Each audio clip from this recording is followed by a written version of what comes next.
Kia ora koutou. My name is Dietrich and welcome to Soul Talk Season 2, made in partnership with Discipleship Pathway. We received such incredible feedback from all over Australia and New Zealand about the first Soul Talk series that we decided to do it again. This time, Belinda has chosen topics that will improve our relationship skills, which is awesome. Because as I see it, no matter how good you get at relationship skills, you can always get better. In this first episode, Belinda will be explaining how trust works in relationships, how to build trust, maintain trust, and even rebuild trust if it gets broken. All of the material presented in this series was developed over decades by New Zealand counsellor David Riddell, so you know it's good. Now, as usual, this resource is free to use, but to get the most out of it, we suggest you don't watch it by yourself. It is a relationship series after all, so make sure you find a home group, a life group, or even just a group of friends to watch it with. Finally, if you don't have a set of Soul Talk cards yet, then head to soultour.co.nz and order yourself some today. These cards have been specifically designed to go with these Soul Talk videos. And guess what? As of right now, you can also order an expansion pack of Te Reo Māori feeling cards. These cards make it so easy to increase your use of te reo while at the same time improving your relationships. Well, if you've already found some awesome people to watch it with and your Soul Talk cards are ready to go, then guess what? It's time to begin. Kia ora. Do you want to inspire your small group to share at a deeper level but don't know how? Have you been wasting your hard-earned cash on expensive chocolate biscuits in the hopes of developing a sense of community? Introducing the ultimate solution to small group closed-offedness, Feelings and Needs Cards by Soul Tour. Feelings and Needs Cards include over 112 custom-made cards designed to promote healthy vulnerability in your small group. Feel like you've been dealt a rough hand with your small group? Then it's time to change up the game with Feelings and Needs Cards by Soul Tour. To use your Feelings and Needs card, simply follow these 3 easy steps. Step 1. Lay the cards out on the table, or if you don't have a table, use the floor. If you don't have a floor, get one. Floors are important. Step 2. Ask the group to select at least one Feelings card and one Needs card that accurately expresses a situation they are faced with. Step 3. Encourage everyone to share openly with the group about their card selection. Now, sit back and watch the intimacy unfold. You'll never need to buy expensive chocolate biscuits again. Feelings and Needs cards are made by Soul Tour, so you know they're good. But wait, there's more. Try our new Te Reo Māori Feelings cards today.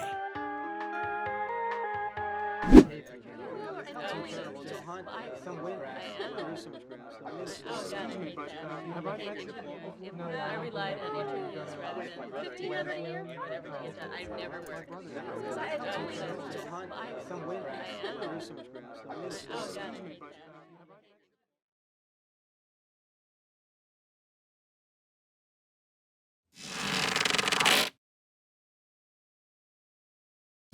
Hi there, I'm Belinda Stott and welcome to Soul Talk Season 2. For those of you that don't know, I'm a counsellor, author and public speaker, all in the field of mental and emotional health. But I also teach a life and relationship skills course called Soul Tour, which is part of Living Wisdom. I do all this because my greatest passion is to help people live the abundant life God has for them. And part of that is doing relationships well. That's why I am so excited to bring you this free resource to use in your life group or home group. Something that always fascinates me is which subjects we don't learn at school. We learn algebra and calculus, statistics, physics, biology, chemistry, some of which we might use, most of which we won't. But with the exception of stranger danger and maybe a trust fall at a school camp or two, most of us never learn anything about the essential life skill of how to do wise trust. The problem with this, of course, is that without trust in a relationship, you can't have intimacy. Because if you can't trust others, then you won't open up to them. You won't make yourself vulnerable to them and they won't be vulnerable to you. As soon as the trust breaks down, the intimacy goes too. The ability to do trust well is essential for all relationships. I like the definition that says that to trust is to make yourself vulnerable to the judgments and decisions of another. That's why some of the most painful lives you'll ever meet are people who have no understanding of how to trust wisely. I find that people typically make one of two mistakes when it comes to trust. They either trust others way too much or not at all. Both of these extremes create big issues. For example, if you've decided not to trust others, then you've chosen a life of guardedness. You may be suspicious or even paranoid. You'll probably be secretive and not reach out for help when you're struggling. You may miss out on opportunities because you don't trust the motives of those offering them. You may also become unteachable because to learn from someone, we have to decide to trust them enough to be open to what they're saying. You may even end up quite lonely. None of these outcomes are good. So how does someone end up deciding not to trust other people? Well, sometimes it's because their family or culture has taught them that. But more often than not, it's because they've been hurt, ripped off or let down. Their trust has been broken somewhere, somehow, and they don't want that happening again. On the other extreme are those who have decided to trust everyone. But this can be so dangerous. It sets you up to be used, abused, ripped off, taken advantage of. It may mean you don't set appropriate boundaries with people, and it can certainly bring a lot of confusion as you believe everything people tell you. These people eventually get ripped off and abused once too often and tend to pendulum swing to the other extreme, deciding they're done with getting hurt and they're not going to trust others anymore. How does someone end up here, trusting everyone? Again, it can be that this is what their family or culture has encouraged. We give everyone the benefit of the doubt. We expect the best of everyone. Or it may be that their life has been so sheltered that they haven't experienced the hurt of broken trust yet.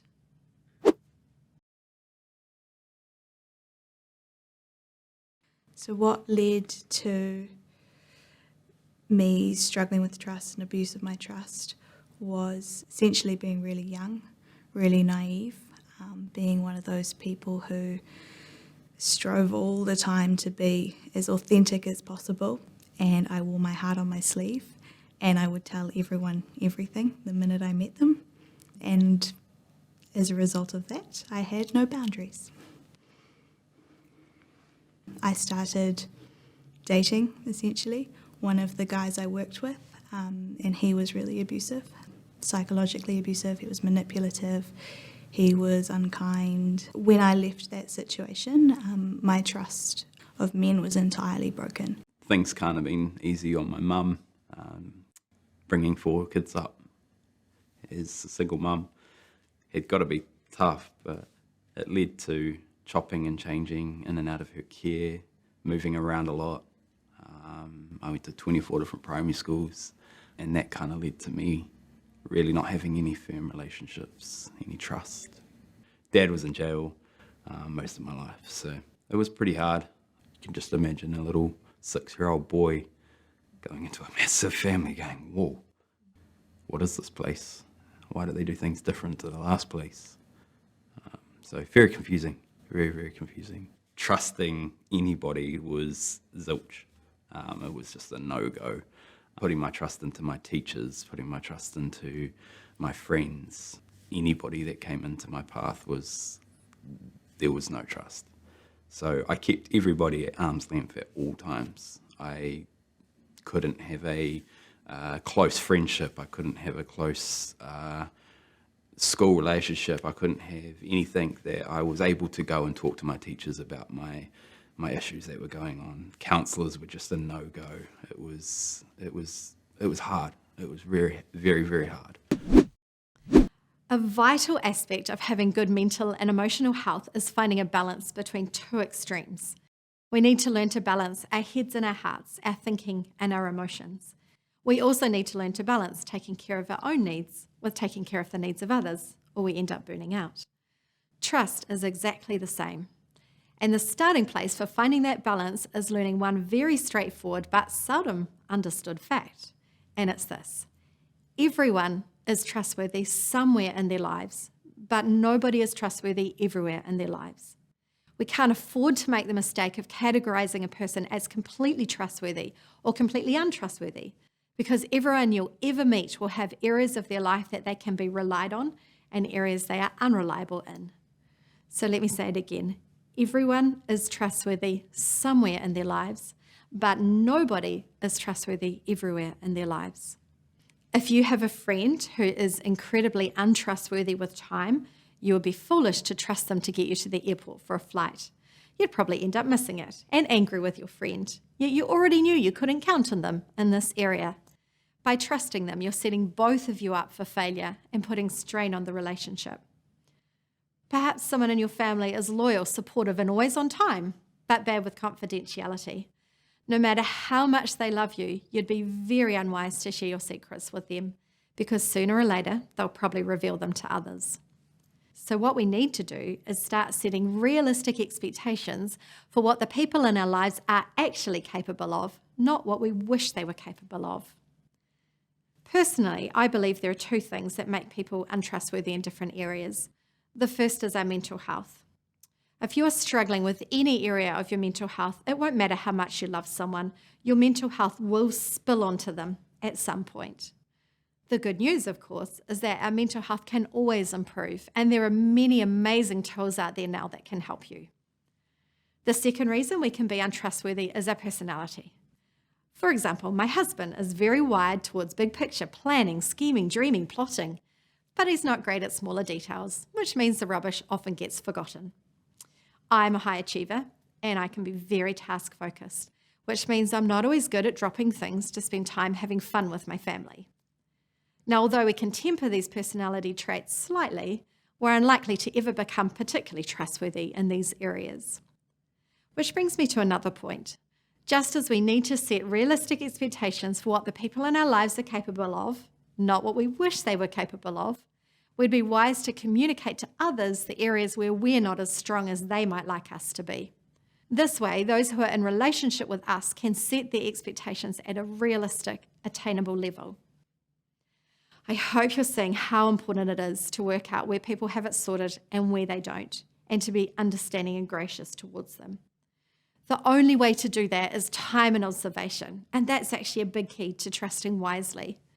If you're going to trust your body, your finances, your secrets, your safety, your heart or care of your children to somebody else, then know that your trust of them should never just be given away, but rather earned over time. What I'm saying here is that trust is based on predictability and consistency, that we can predict how someone will behave, and we have seen that play out over time. Even when you are doing trust well, the reality is that people will sometimes unexpectedly let you down.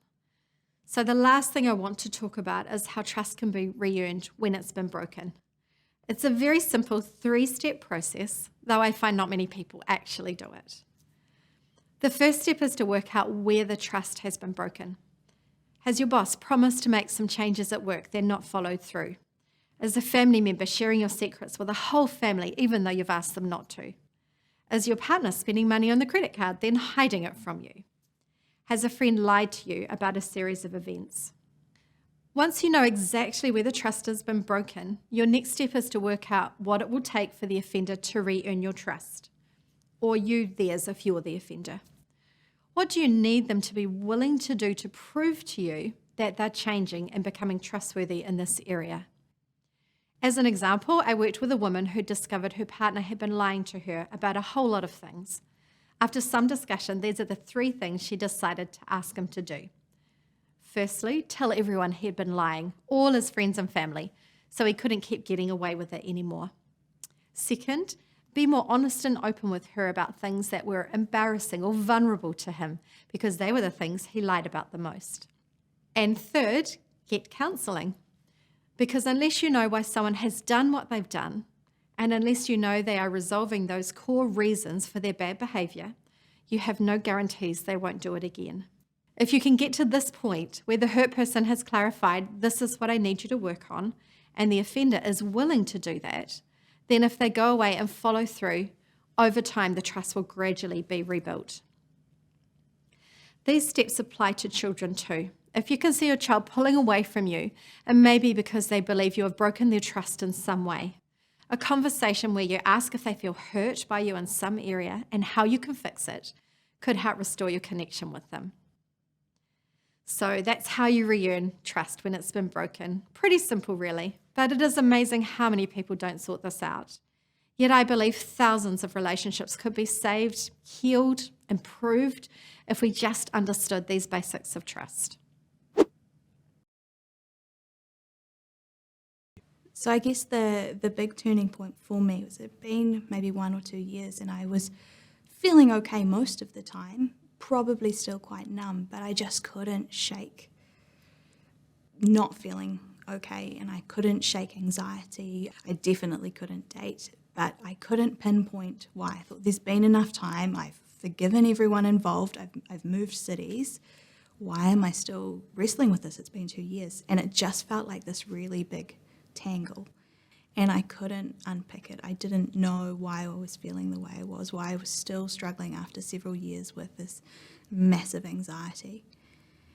And so I started to learn about mental health, and I started to do some counselling, which was a big deal for me because I didn't like talking to people. I didn't like being vulnerable, and it had taken a lot to get to that point where I could begin to slowly trust a safe person with my stuff. That helped me to learn that I could take it slow, that I didn't have to trust someone all at once, that I could wait, that I could start with, an initial base of trust, and then they could prove to me over time that they were trustworthy. And if there was evidence to suggest otherwise, then I could pull back. I learnt that I could change my mind about someone, that I could put a boundary in place and kind of see what they did with that, whether they'd respect that boundary or not, and if not, I could walk away. I started doing some exposure work and dating again. That actually didn't work out the first time, but that was okay because I learnt that I could feel those big feelings of hurt again and actually be okay, that I could cope with disappointment, and that a relationship could end and it could actually not be super traumatic. It could be fine and we could move on. I think everyone needs to know that trust goes alongside boundaries, and that you can start with trust, but you can take it slow. And people have to earn trust over time. If someone broke my trust now, I think it depends on how important the relationship is to me ultimately. But I think I'd start with a conversation. I think I've learnt ways to name how I feel. Say, actually, you hurt me and this is why. Actually, I needed this from you and this is what I need now. Things started to change when I started to see a counsellor and I guess talk about my life.